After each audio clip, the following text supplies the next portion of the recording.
തിരുവനന്തപുരം ജില്ലയിലെ കുളത്തൂർ ഗ്രാമപഞ്ചായത്തിൽ ബി.ജെ.പിയും കോൺഗ്രസും ചേർന്ന് ഭരിക്കുന്ന സാഹചര്യം ഇന്നലെ മുതൽ സംജാതമായിരിക്കുകയാണ്.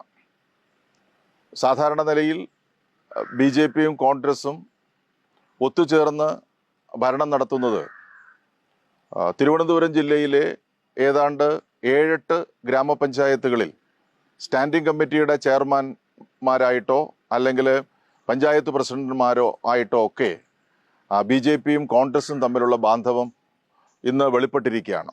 അതിലേറ്റവും പ്രധാനപ്പെട്ടത് ഇന്നലെ നടന്ന തെരഞ്ഞെടുപ്പിൽ കോൺഗ്രസിനകത്തെ ചില അസ്വാരസ്യങ്ങൾ കാരണം നിലവിലുള്ള പ്രസിഡന്റ് കുളത്തൂർ ഗ്രാമപഞ്ചായത്തിൽ രാജിവെക്കുകയുണ്ടായി. പകരം പ്രസിഡന്റിനെ എടുക്കുന്ന, കോൺഗ്രസിൻ്റെ തന്നെ പ്രസിഡന്റിനെ എടുക്കുന്ന ഒരു പ്രത്യേക സാഹചര്യത്തിൽ ബി.ജെ.പിയിലെ 3 അംഗങ്ങളിൽ 2 അംഗങ്ങൾ വോട്ടിങ്ങിൽ പങ്കെടുക്കുകയും കോൺഗ്രസ് സ്ഥാനാർത്ഥിക്ക് അനുകൂലമായി, പ്രസിഡന്റ് സ്ഥാനാർത്ഥിക്ക് അനുകൂലമായി വോട്ട് ചെയ്യുകയും ചെയ്ത ഒരു സാഹചര്യമാണ് ഉള്ളത്.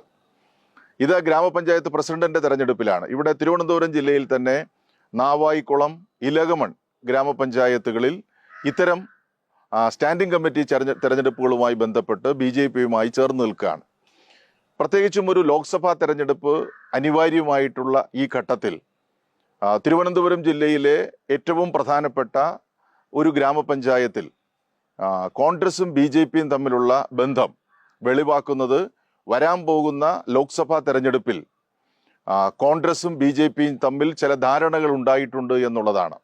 സ്വാഭാവികമായിട്ട് ഒരു പഞ്ചായത്ത് തെരഞ്ഞെടുപ്പ് വരുമ്പോൾ ഒരു സഖ്യമുണ്ടാക്കണം, അല്ലെങ്കിൽ അനുകൂലമായി വോട്ട് ചെയ്യണമെങ്കിൽ അവരുടെ ഉയർന്ന നേതാക്കൾ അറിയണം. ഇപ്പോൾ ഇന്നലെ ബി.ജെ.പിയുടെ നേതാക്കന്മാർ കോൺഗ്രസിന് അനുകൂലമായി വോട്ട് ചെയ്തിട്ട് ഇതേവരെ ഒരു നടപടി സ്വീകരിക്കാൻ വേണ്ടിയിട്ട് സാധിച്ചിട്ടില്ല എന്നുള്ളത് ഏറ്റവും പ്രധാനമാണ്. അപ്പോൾ അത് വെളിവാക്കുന്നത് ഉന്നത നേതാക്കന്മാരുടെ അറിവോടുകൂടി വരാൻ പോകുന്ന ലോക്സഭാ തെരഞ്ഞെടുപ്പിൽ കോൺഗ്രസ് ബി.ജെ.പി സഖ്യം അല്ലെങ്കിൽ ഒരു രഹസ്യമായിട്ടുള്ള ധാരണ ഉണ്ടാക്കിയെടുക്കുന്നതിൻ്റെ ഭാഗമായിട്ടാണ് ഇന്നലെ കുളത്തൂർ ഗ്രാമപഞ്ചായത്തിൽ കോൺഗ്രസിൻ്റെ പ്രസിഡന്റ് സ്ഥാനാർത്ഥിയെ ജയിപ്പിക്കാൻ ബി.ജെ.പിയുടെ 2 അംഗങ്ങൾ വോട്ട് ചെയ്തത് എന്നുള്ളതുമാണ് നാം കാണേണ്ടത്.